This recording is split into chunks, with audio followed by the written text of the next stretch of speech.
Hello मेरे प्यारे से दोस्तों, जैसा कि हमने पिछले एपिसोड में देखा था कि फॉरेन रैलम के कल्टीवेटर अब 9 हेवन 10 अर्थ के अंदर आ चुके थे, जहां पे अब इन लोगों के बीच में 1 वर्सेस 1 फाइट स्टार्ट हो चुकी थी। जहां पे सबसे पहले फॉरेन रैलम के कल्टीवेटर दी दुई ने मिस्टर फैंग को एक ही स्लैश अटैक में ख़त्म कर दिया था और वो तुरंत वहां से चला जाता है। और तभी फॉरेन रैलम की तरफ से लॉर्ड ऑफ ब्लड रिंग आता है, जिसे एल्डर चू ने एक ही अटैक के अंदर पूरी ही तरीके से ख़त्म कर दिया था और ये सेकेंड राउंड 9 हेवन 10 अर्थ जीत जाता है। मगर अब यहाँ पे तो यंग जनरेशन के सारे ही पावरफुल सुप्रीम कल्टीवेटर आसमान में आ चुके थे 9 हेवन 10 अर्थ के, और वहीं पे फॉरेन रैलम के भी कल्टीवेटर आ चुके थे उनके सामने। जहां पे सबसे ज्यादा कोई खूंखार होता है तो वो स्पाइडर निंग होती है, जिसकी यहाँ पे नजर सीधे ही पर्पल यान सेन के ऊपर होती है। किसी भी कीमत पे उसे पर्पल QI इमॉर्टल सीड चाहिए होती है। तभी हम देखते हैं कि अब इन सब के बीच में बैटल स्टार्ट हो जाती है, जहाँ पे स्नेक मास्टर सीधे ही फाइट कर रहा होता है मिस्टर हान से। जहाँ पे कई सारे जाइंट से स्नेक मिस्टर हान की तरफ बढ़ने लगते हैं। मिस्टर हान अपनी पावर को अनलेश करते हैं और अपने हैमर को समन करके कई सारे स्नेक्स को वहीं पे डिस्ट्रॉय कर देते हैं और लास्ट वाले स्नेक से सीधे ही जा करके वो भिड़ जाते हैं, जहाँ पे हमें काफ़ी बड़ा डिस्ट्रक्शन देखने को मिलता है। मगर वहीं पे दूसरी साइड हम मिस फिंग को देखते हैं, जो कि अपनी तीर कमान से फॉरेन रैलम के काफ़ी पावरफुल कल्टीवेटर से फाइट कर रही थी, जिसके पास साउंड वेव की पावर होती है। वो अपने साउंड वेव को रिलीज करके वहाँ पे उसने मिस फिंग को वहीं पे हरा दिया था। यहाँ पे तो अब मिस फिंग पूरी ही तरीके से हार चुकी थी और शायद उनकी जान भी यहाँ पे जा चुकी थी।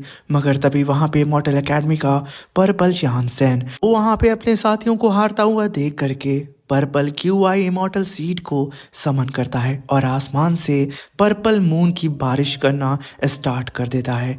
मगर जैसा कि बहुत पहले से ही उस स्पाइडर निंग की नज़र पर्पल यानसेन की इमॉर्टल QI सीड के ऊपर होती है, वो तुरंत मल्टीपल स्लैश अटैक लगा करके उसके डोमेन को डिस्ट्रॉय करना स्टार्ट कर देती है और सीधे ही जाके भिड़ जाती है पर्पल यानसेन से, जहाँ पे पर्पल यानसेन उसके ऊपर काउंटर अटैक करता है और उससे दूरी बनाने की कोशिश करता है।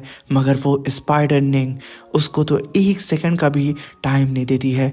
वो मल्टीपल स्लैश अटैक करना स्टार्ट करते हुए काफ़ी करीब पर्पल यानसेन के पहुंच के उसके डिफेंसिव बैरियर को भी फाड़ करके रख देती है और एक ही बार में वो उसके ऊपर मल्टीपल स्लैश अटैक लगा के पर्पल यानसेन के आर पार हो जाती है।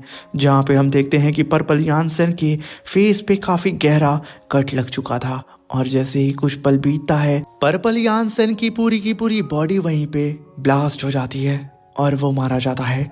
उसकी बॉडी के चितड़े उड़ जाते हैं, जो कि आसमान से सीधा ही ज़मीन पे आके गिरने लगते हैं। और वहीं पे ब्रदर हान, जो कि उस मिस्टीरियस से स्नेक मास्टर से फाइट कर रहे थे, वो भी घायल हो चुके थे।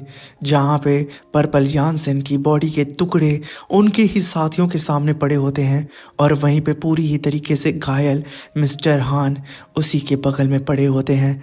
अब यहाँ पे ऐसा लग रहा होता है कि 9 हेवन 10 अर्थ पूरी ही तरीके से फॉरेन रैलम के कल्टीवेटर से हार जाएगा। मगर यहाँ पे शी हाउ जब अपने साथियों को मरता हुआ देखता है, उसके गुस्से का बांध अब टूट जाता है।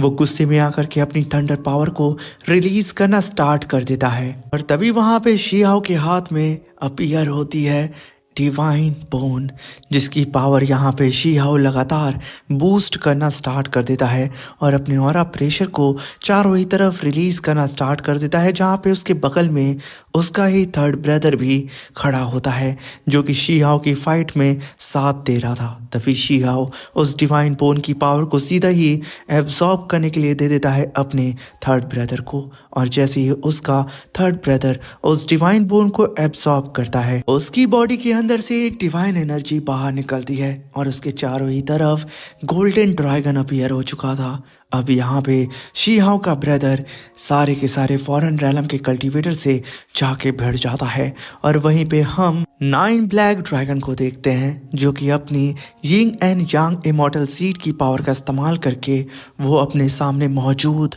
सारे ही फॉरेन रैलम के एनिमी से जाके बैठ जाता है और उसने भी यहाँ पे लाशों का भंडार पूरी ही तरीके से धरती पे फैला दिया था।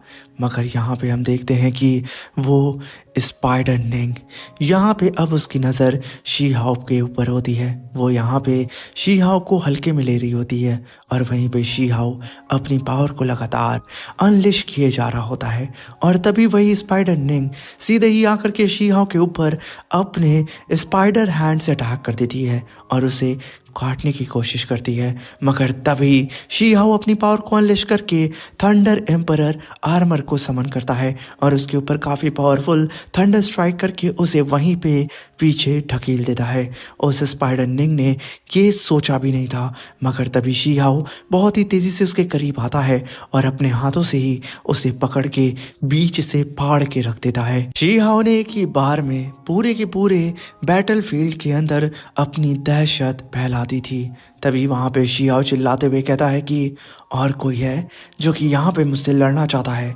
अगर है तो आ जाए, क्योंकि मैं यहाँ पे अब रुकने वाला नहीं हूँ। शी हाओ यहाँ पे बहुत ही शानदार सी प्लानिंग करके उन सभी अदर कल्टीवेटर्स के ऊपर अटैक करने लगता है और बारी बारी उन सबको अपनी थंडर एम्परर आर्मर की थंडर पावर से जला करके राख करना स्टार्ट कर देता है। मगर यहाँ पे जब शी हाओ की पावर इतनी ज़्यादा वायलेंट हो चुकी थी, तभी वहाँ पे फिर से दी तुई अपीयर होता है एक जाइंट से अपने एक्स को ले करके और वो सीधे ही उससे शी हाओ के ऊपर अटैक कर देता है। जहाँ पे शी हाओ खुद को बचाते हुए इधर उधर भागना शुरू कर देता है। मगर तभी शी हाओ एक जगह पे खड़ा होकर के अपनी थंडर पावर को रिलीज करना स्टार्ट करता है और अपनी सारी थंडर पावर को अपनी फिंगर के अंदर फ्यूज करके काफी पावरफुल थंडर स्ट्राइक उस एक्स के ऊपर करके उसे वहीं खत्म कर देता है। मगर तभी वहां पे एंट्री हो जाती है फॉरेन रैलम के एक मिस्टीरियस इमॉर्टल की, जिसे देख करके शी हाओ तुरंत अपनी दालाओ इमॉर्टल स्वॉर्ड को समन कर लेता है और वहीं पे वो इमॉर्टल शी हाओ को जरा सा भी मौका देने के लिए सोच नहीं रहा होता है। वो तुरंत शी हाओ के ऊपर अटैक करते हुए कहता है कि इसका जिंदा रहना हमारे लिए घातक साबित होगा। तभी शी हाओ सीधे ही जाकर के उस इमॉर्टल के अटैक से भिड़ जाता है।